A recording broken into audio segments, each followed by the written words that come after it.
Satuvimizda full paysada Chery Tiggo 7 Pro avtomobili luxury varianti mashinamiz do'stlar. 2025-yil. Benzinda 4600 km yurgan toza mashin, qora svet, kraskalar ham absolut родной. Etserindeskani defekt yo'q, uzun родной bollarında. Qilingan ishlari poroklar qo'yilgan mashina.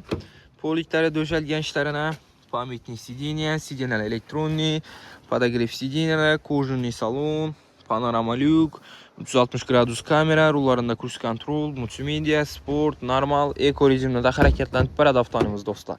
Xülas Chery Tiggo 7 Pro'nun full pasiyası maşinimiz. Salonları, video registrator ham Mercedes qo'yilgan. Benzinda hali 4600 km yurgan toza mashin. Bagaj qismlari ham keng. Bahosi 290 million so'm.